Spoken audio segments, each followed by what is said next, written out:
There we go. Hi, folks. This is Bruce McDonald, Talamanca Review.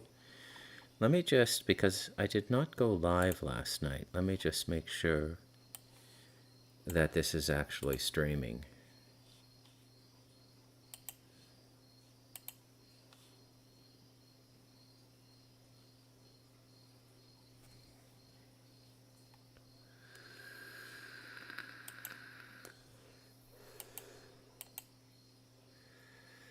In the meantime,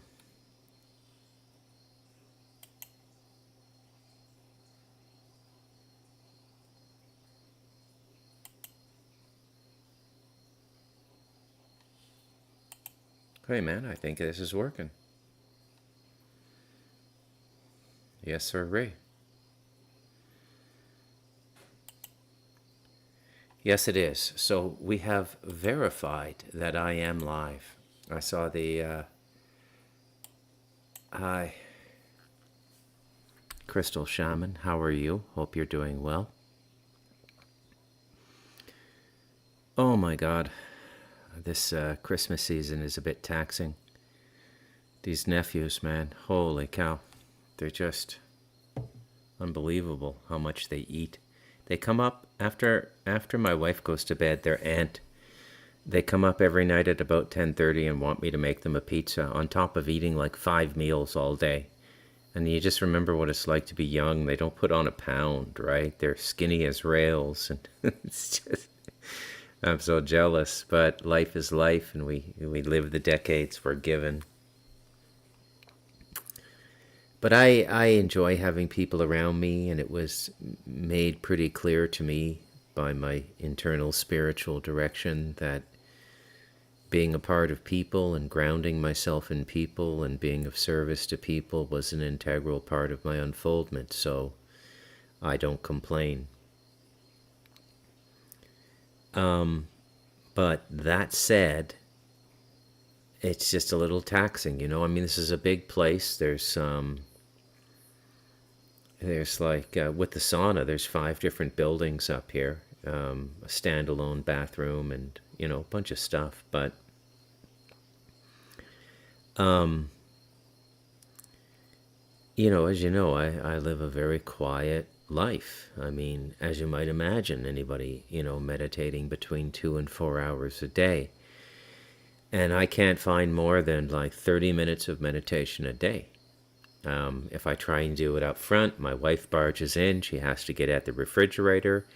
If I try and do it in the back, the 2 nephews are playing PlayStation 4 at a volume that would be high volume at an Ozzy Osbourne concert, right? And laughing and screaming the whole time they're doing it. And, by the time it comes to the end of the day, I just want to veg out and watch TV. It's a little bit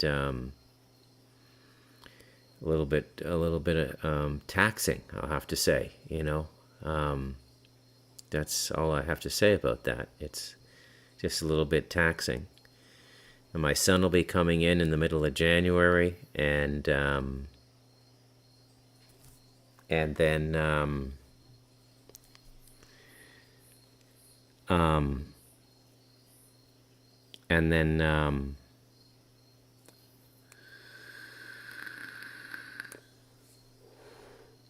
I think the grandchildren are coming back after Christmas, like in the next week or so. They're like 4 kids. Like I think the twins are like 10. And I mean, they're fun to have around and everything. The younger kids are super sweet, right? Once they get around puberty and stuff, and it's a whole other ball game, right? But so yeah, I'm coping, But it's a far cry from when Bob was here, and it was just, you get up, you have a coffee, meditate for an hour together. Then I might do another hour of meditation later in the afternoon.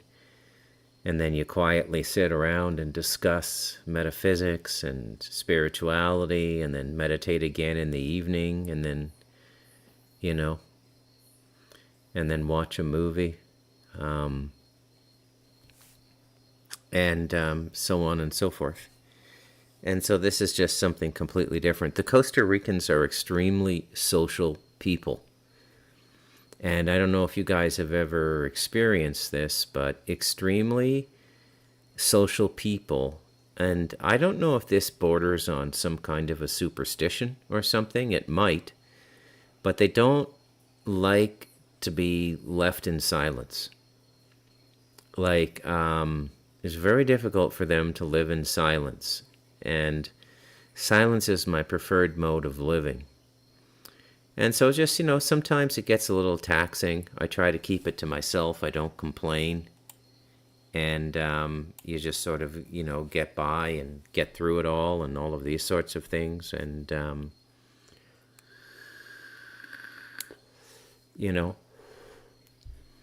it is what it is.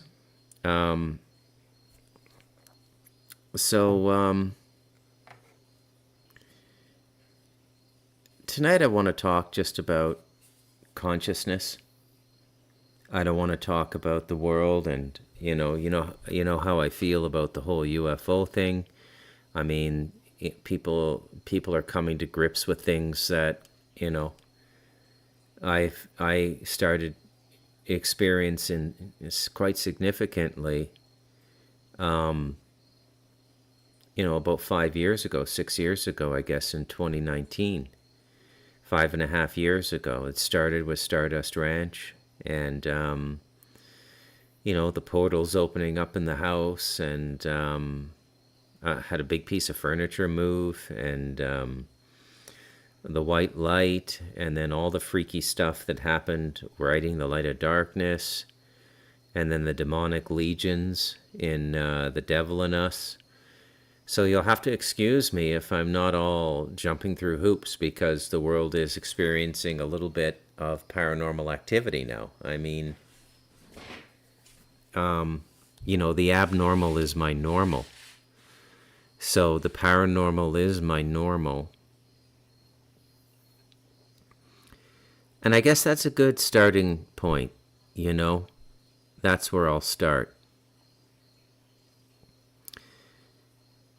I don't think you should ever begin a growth experiment in your consciousness predicated on paranormal experience. I think that if you take up a serious spiritual growth program and you're disciplined, the paranormal experiences will come on their own. They'll come through the guidance of your higher self, which you're being guided by when you begin spiritual path. And they'll be to instruct you. They won't be rooted in curiosity or, the fantastic or any of these sorts of things. And they'll happen in a very secure way. I was reading a story in Vice News this week, or on the weekend, I think, about an American woman who died at an Ibogaine retreat in Costa Rica, I think in August of this year. And now they're going on and on about, should these things be regulated? Making a big deal about it. Ibogaine is probably the most intense of the psychedelic experiences. It's from the root of a tree that grows in Africa. It's so potent that heroin addicts quit after one Ibogaine trip.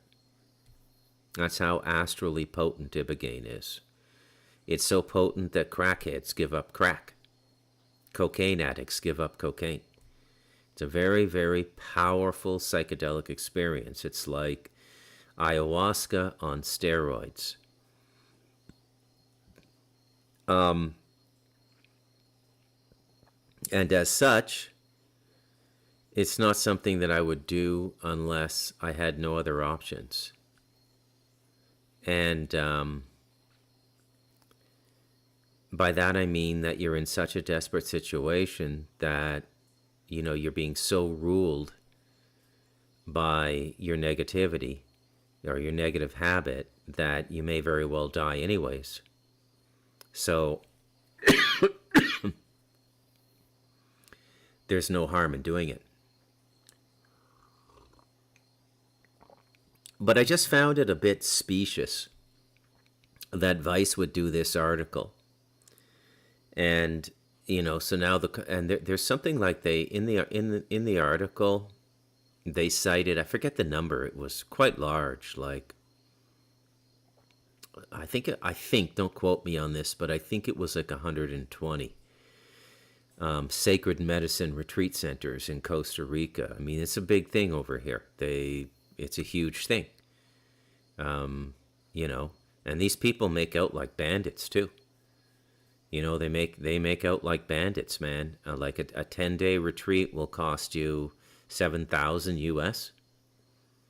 Now, that's a lot of money these days. I mean, who has that kind of money? $7,000, for a 10-day retreat. Now, I mean, if you need the life-altering experience, if you need to go through this, then I say, okay,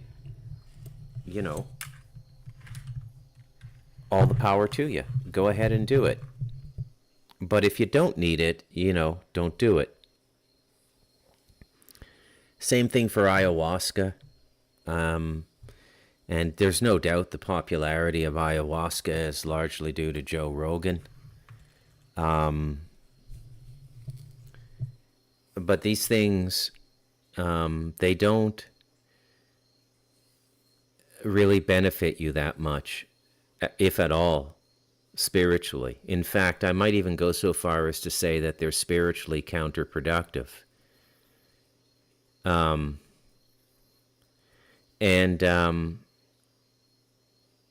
Yeah, so I'll leave that topic alone. Before I get into the whole thing, what I wanted to talk about tonight, there's one other thing I just want to touch base on. And that is the death of Sean David Morton. He died, I think, 3 or 4 days ago. And I think I got the news on Saturday or Sunday. And,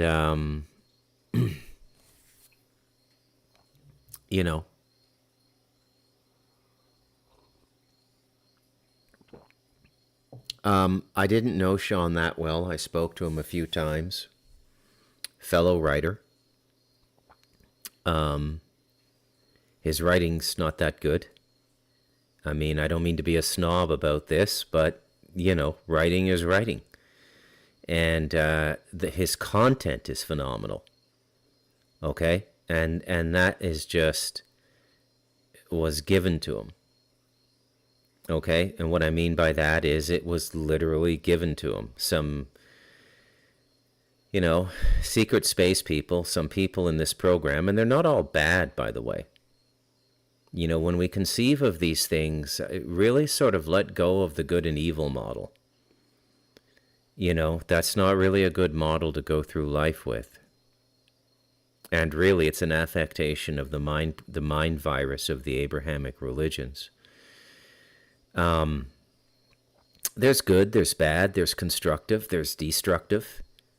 If you want to grow, stay around things that help you grow. Stay around things that fertilize you. Things that hamper your growth, don't necessarily call them evil, just say that they're not conducive to growth. But in my opinion, Sean David Morton is a hero of our time. And I don't mean that in any kind of ingratiating or facile way. The man, it was hard to see at times how heroic he was, because he had such a hammy personality. And he never showed fear. And that was an affectation of Sean. He was quite fearless. But make no mistake about it, he was targeted for writing the Sands of Times books and specifically putting in the formula for free energy in the first book. And he just put it right down on paper, the mathematical equation for free energy. And that's a no-no. The controllers don't want that.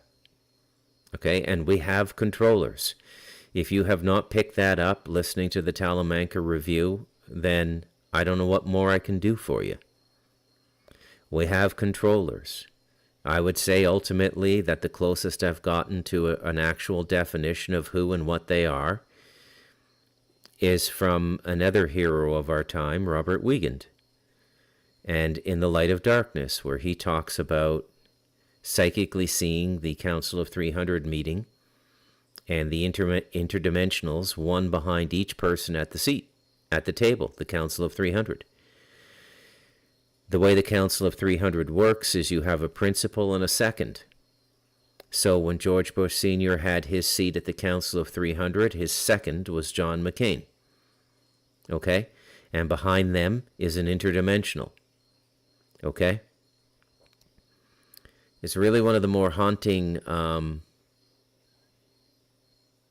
descriptions of the controllers I've ever gotten, and how he described them. He said they have like massive IQs and they don't feel. And that's one of the ways that they're able to control us, is they control us through our feelings, right? We're human beings. We get attached to things. If somebody put a gun to my son's head or my wife's head, I would do whatever they wanted me to do. And these interdimensionals are not like that. They don't feel. Okay?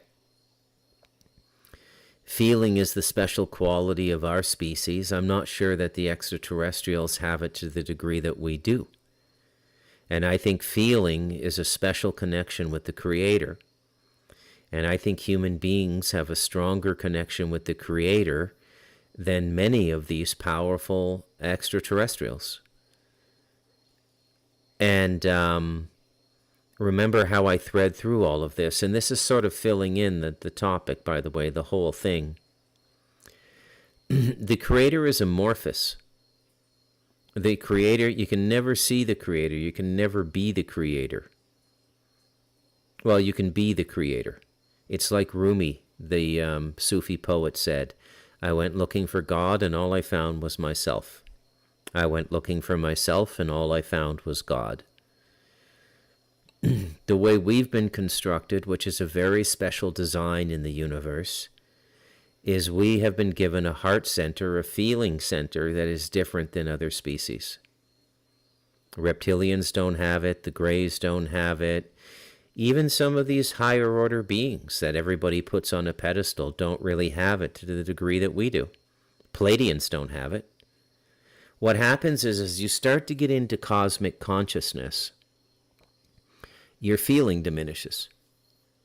And when you go into the cosmic consciousness journey, which takes you to the top of the mental plane, but the mental plane is, that's universal consciousness. There's actually a kind of a geography to consciousness that, what we have in our bodies and inside ourselves will be represented in a kind of distance in the reality we live in. So human consciousness at its base level is planetary. You're aware of the sky, you're aware of gravity, even if you can't define it as gravity. You just know that your body always stays on the ground, and if you jump up, you get pulled back down.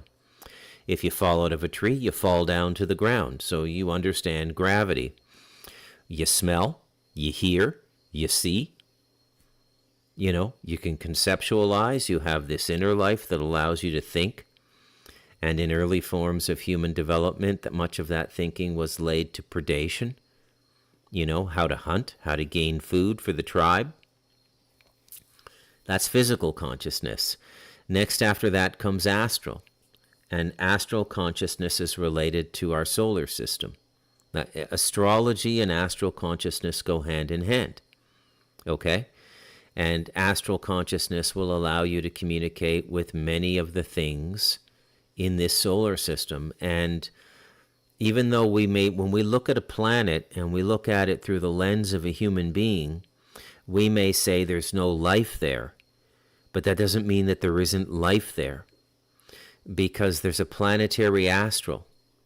And many people with connections to the planet will not leave the planetary astral. Okay? So there's life on every planet. If not on the third dimension, on the fourth dimension, the astral. Causal consciousness is galactic consciousness. Okay? And this is probably best represented by Andrew Bartzis at his best, which was about 2013, 2014.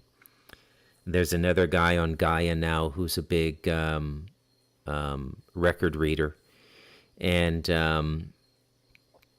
Matthias De Stefano. And he's also an Akashic record reader. And so that's causal consciousness. Now, as your consciousness can go out into the galaxy, you're moving beyond time, right? Because reality is formed by the speed of light. This is the physics of consciousness I'm giving you, actually. I titled the podcast the whole thing, but I'll also subtitle it The Physics of Consciousness. And so when you go out into the causal plane, you are moving faster than the speed of light, and consciousness is faster than the speed of light. The internal light by which we move is much faster than the physical light, as you can well imagine. Physical light has a physical origin, a starting point, usually a star, or a reflection from a star, like a moon, and it has limitations. Okay, and the limitations are the speed that it can move through an empty void, which is space. So every time you look up at night, you're time traveling. If you look up at the stars and you see a star that may be 20 light years away, the visage of that star that you're seeing is 20 years old. You're time traveling in a sense. You're seeing something 20 years old because it took the light 20 years to get here, traveling at the speed of light, 20 light years. Okay? Now, when you go to causal consciousness, you're moving beyond the speed of light, and this is what gives you access to all of these things that are stored in time.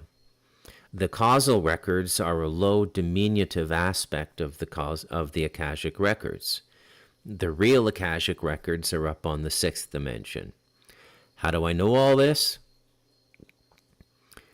Well, I'm a total geek.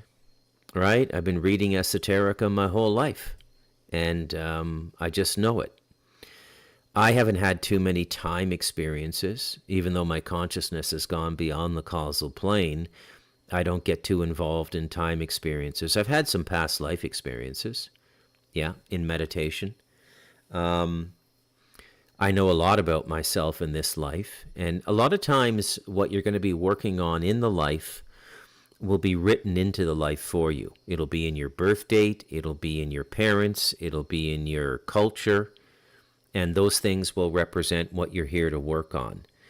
So if I go on and on about the Abrahamic religions and realize my birthday is July 12, which is Orangeman's Day, which is for the battle between the big battle between the Catholics and the Protestants, when the Amsterdam Jews got their boy, William of Orange, the Dutchman, on the throne of England, and the Amsterdam Jews, I guess an early version of the Rothschild clan, got the Bank of England because they got involved in the battle for the throne and they backed Cromwell.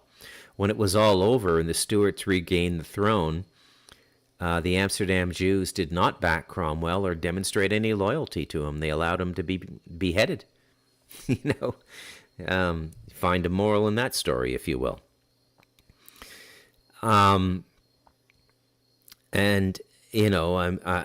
Both sets of grandparents were Protestant Freemasons marrying Catholic women. It's all detailed in The Devil in Us.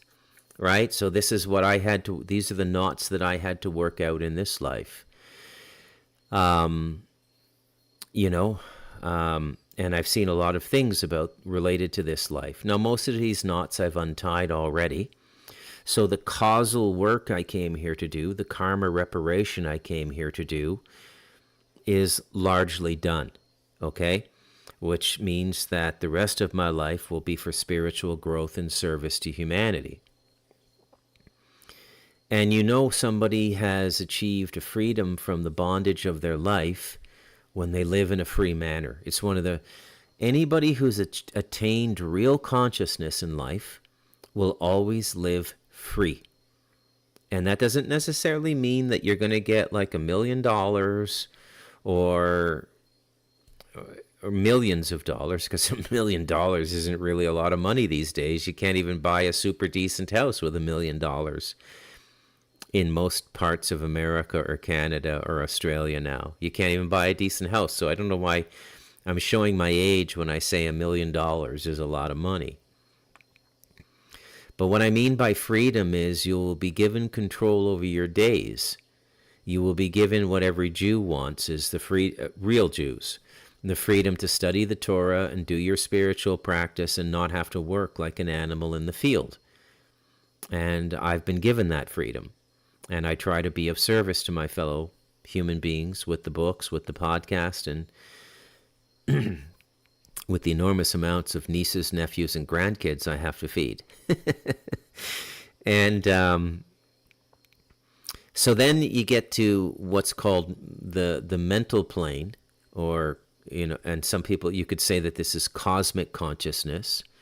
The Indian term for it is a person who attains cosmic consciousness is a Sadguru, S-A-D. Okay?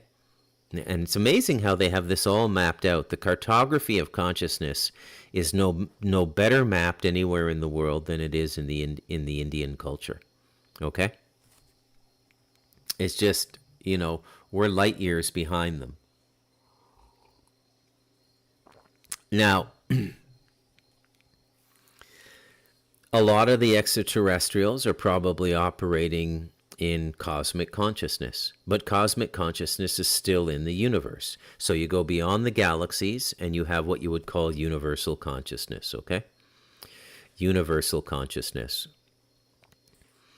And then there's a bunch of layover dimensions that are creeping in from other universes that have tried to, I don't know what the word is, really what they're trying to do is siphon energy from this world, because their source connection, their God connection, which is life, has been severed. So they're dying universes.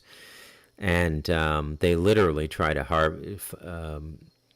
build interdimensional gateways to other universes to siphon the energy out of that universe. That's going on in our universe as well. We have at least one dark universe that is trying to siphon off of our energy. If you want to do a deep dive on that, there's no better material out there than the Ashayana Dean material, the Voyager series. But again, it's very spiritually toxic. Remember, go back to the beginning of the podcast. We're not, the gift of being human is the gift of being able to easily access the God consciousness, which, by the way, in the Indian vernacular, they say Satguru, S-A-T-G-U-R-U.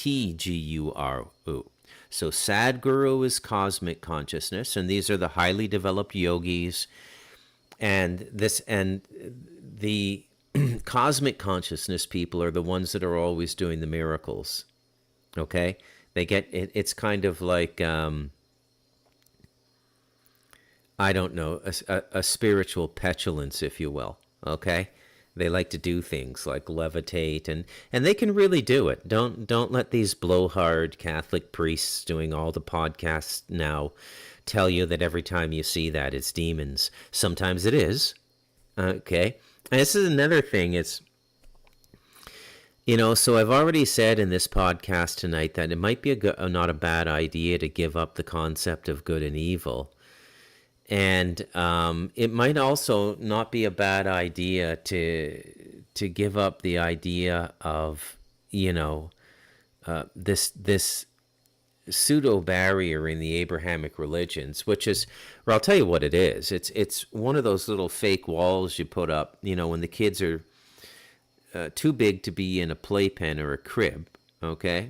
So, but you don't want them roaming around the house and falling down a flight of stairs. So this is usually around 2.5 or 3 years old, right? And you put up one of those kid walls and you leave them in the living room, and you take out all the sharp and heavy stuff like ashtrays and stuff, and you let them play in there, okay? That's what the Abrahamic religion is. It's basically one of those kid walls. Don't go beyond this wall. Well, how are you going to learn anything if you don't leave the living room, okay? But that's how they want you. They want you infantilized, okay? And that's how I feel about it, and I'm not going to pull my punches, okay? So cosmic consciousness is where you really understand everything there is to know about the universe, but you haven't surrendered to God yet. And when you go that final step into God, then you become like a child almost. Then you become super simple. Okay? So you go from like super smart, like Sadhguru doing all the podcasts, telling you all the things you can do with breathing, telling you how to build a linga, telling you the importance of, the primary alchemical substances, which are known to the Rosicrucians and the Kabbalists and the Masons and everybody. It's sulfur, it's mercury, it's salt, and all of these sorts of things, right? And really, when you listen to the yogis, they're like really kind of genius, and it's like, but very mental, right? And very ritualistic. Everything is done in sequence. Everything is done at a certain time, astrologically. There's a lot of logistics to yoga, okay? Unless it's God yoga, which is God, yoga just designed to, connect you to the divine. So Satan would be the ruler of the astral world, and Lucifer would be a high potentate in the mental world. Okay? That's how I would distinguish them. Okay? So how do you prove any of this stuff I'm saying to yourself? How do you prove it to yourself? Well, you can't do it reading. That's the number one thing. You have to take up a practice. Okay? And you can start with a practice that has object artifacts, whatever they may be. Okay? You can, if you want to start with tarot cards, start with tarot cards. If you want to start with rune stones, start with rune stones. If you want to start with some text, start with some text. But at a certain point, you're just going to be out there completely on your own, and you're just going to be doing pure spiritual exercise, which is meditation, and going into samadhi, and then bringing the consciousness back down into your body. Okay? That's what you're going to end up doing. Well, how does this manifest? Well, you see, okay, so let me put it to you this way. The yogi can do miracles. I have a lot of miracles happen around me, but I'm not doing them. You understand the difference? It's an affectation of the energy. I'm like a cell tower, and the energy is coming through me, and it happens around me. Little miracles happen all the time, sometimes bigger miracles. And it's amplified significantly since I came up to the mountain, 8 years ago. Quite a bit. And it's because I created a monastic life up here. That's why it's happening. Because I created a condition in which it can happen. And I said to the universe, I'm ready to go to the next level. I'm ready to dedicate myself and go further and further and further and further. So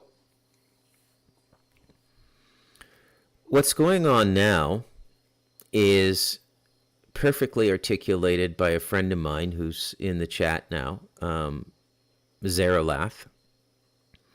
And he said to me in a text message on Skype today that one of the sheaths of consciousness is being removed. And he's right.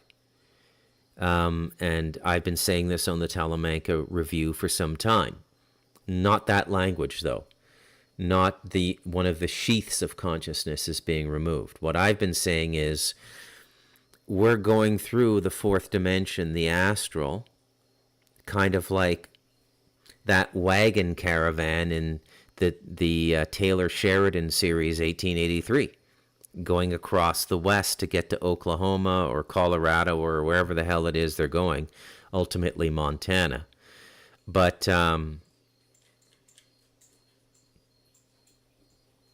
that's what we're doing. We're going through the fourth dimension. Now, this brings up an excellent time to explain what real evil is. Now, I just said a moment ago, try to transcend good and evil. Don't think in those terms. Yet I would reserve one definition of evil that should persist. Okay?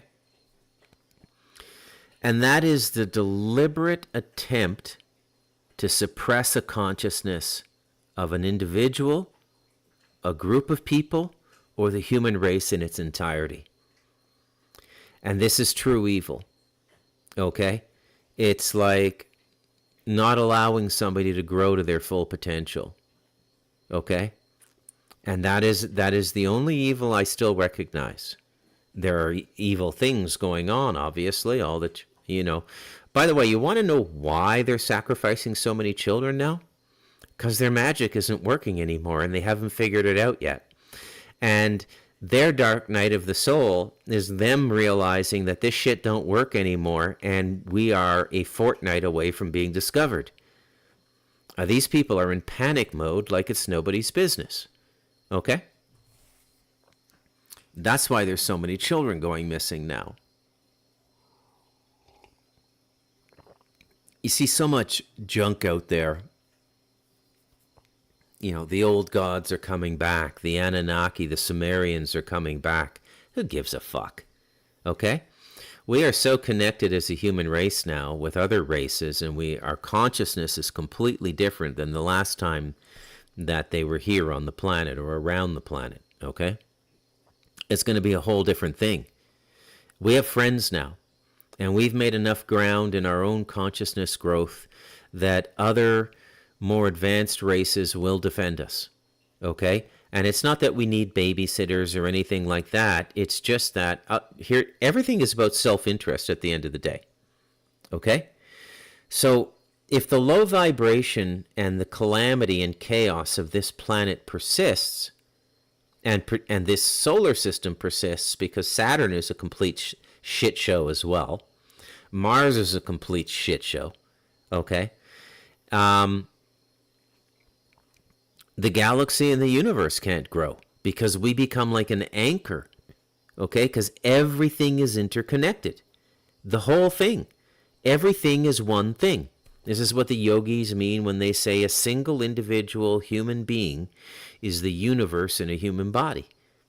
And, 99% of the universe is inside you here, and you have to learn to go and see it. But the 1% is your physical existence and everything else. So that's why they're here.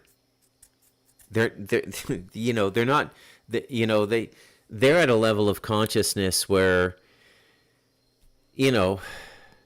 it's not really shocking or disturbing to them what's going on this planet. I mean, they travel around the galaxy and the universe, and they see all kinds of stuff, and they know what's going on, and they know what's right, and they know what's not right. Okay? They know what's right, and they know what's not right. But now it's reached a point that if something is not done, then they're not going to be able to continue to grow. So the negatives, which are really not that powerful, I mean, they're powerful because our collective consciousness has been so low for so long. They seem powerful, but they're not really that powerful. Reptilians are not really that powerful. White Dracos are really not that powerful. I'm going to knock on wood on that one. But human beings are also much stronger than we give ourselves credit for. And nobody's taught us how to use our strength. But psychically and in many ways, we're much more powerful than most of the races in the universe. We scare them to a certain extent. Even with our shitty little 85-year lifespan compared to their 5,000, 10,000 year lifespans, whatever it is.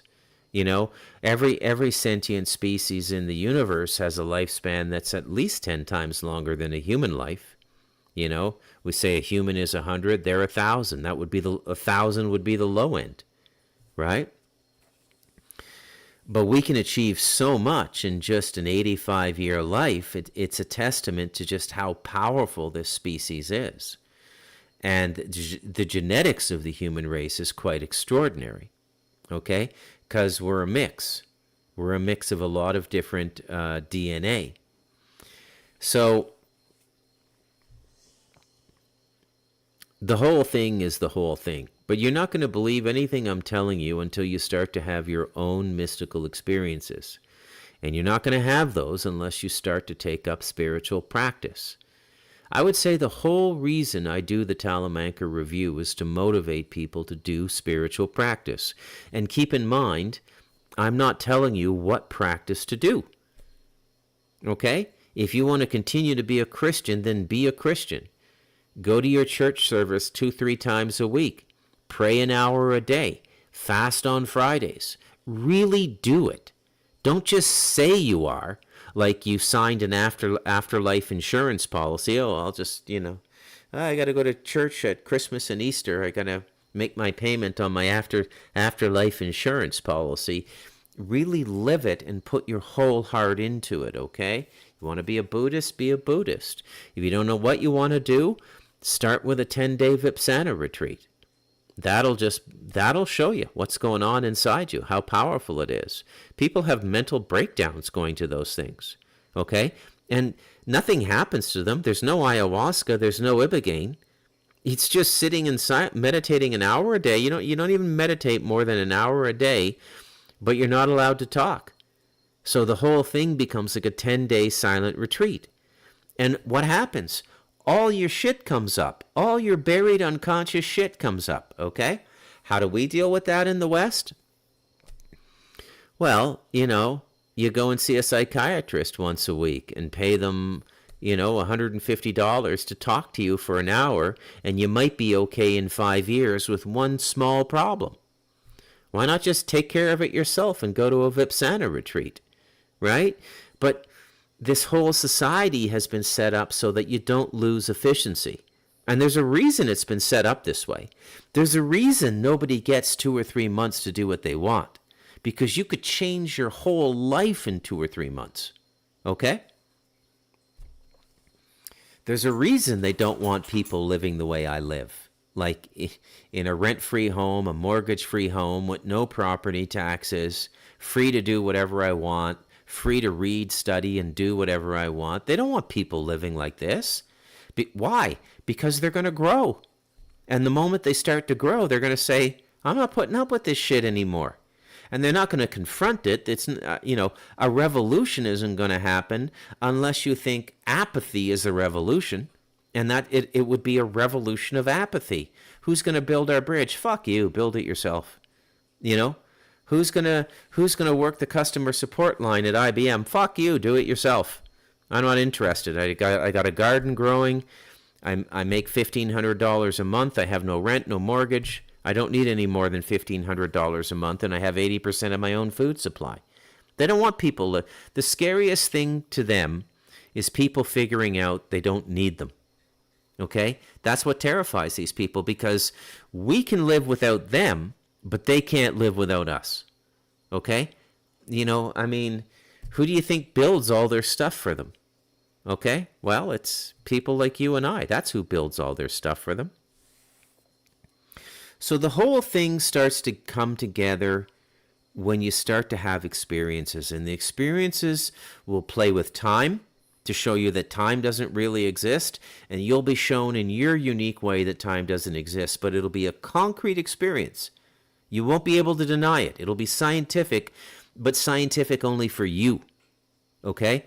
And that's the only reason spirituality has never become a science, is because you can't really share results. Okay? You can sort of measure the growth in a person by how they perceive, but you can't really share results. And by the way, That's why the scientific method and all the heavy-handed subject-object paradigm was brought in the 20th century to make you think you're crazy when you think differently. And lo and behold, they bring psychiatry in to be a companion industry along with the physics and the biology and the chemistry and all the stuff they tell us is reality. And it's not reality. It's, you know, it's a tiny interpretation of reality. That's all it is, okay? So, there's never been a better time to begin a spiritual life. There's never, ever been a better time to begin a spiritual life. And if you're not motivated now, you're probably never going to get motivated, you know?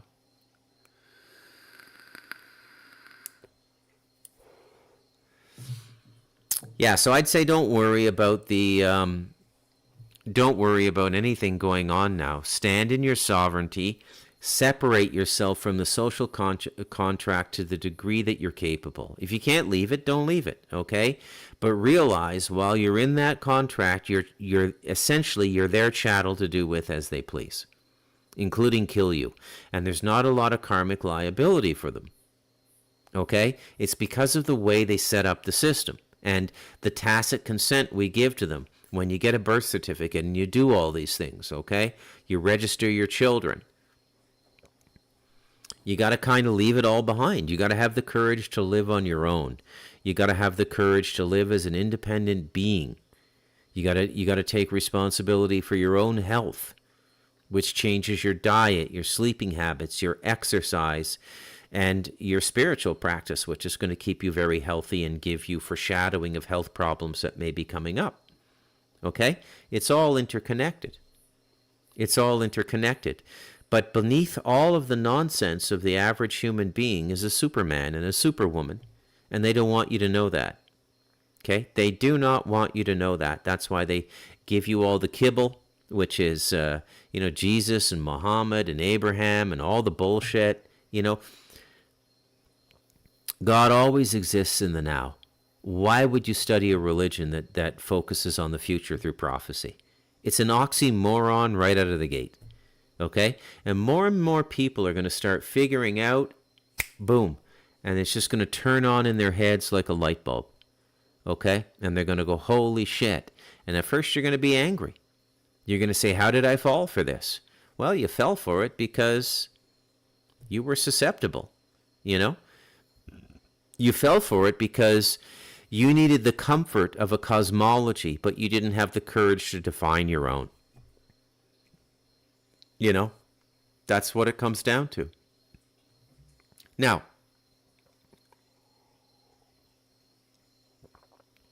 another thing I want to say is don't be concerned with building any psychic abilities. This is the big fad in the New Age movement. It's nonsense. Okay? It's nonsense and just a distraction from what you're supposed to be doing, which is merging yourself with the divine and being a grounding instrument for the divine energy on the planet. Okay? And all of these things, whatever, Reiki and all of these sort of things are they're just really distractions, okay? For some people, they're gateways into a spiritual awakening. I have to forget, as I'm speaking and doing these podcasts, that everybody's at different levels of consciousness. And if you're at a very material level of consciousness, a Reiki healing may be a tremendous awakening for you, and it may give you the motivation to commence spiritual practice. And if that happens, that's great. But in the end, you're just going to go out and you're going to live your life, and that's all there is to it. All right, I think that's about enough for tonight. I'm Bruce McDonald, and this has been the Talamanca Review.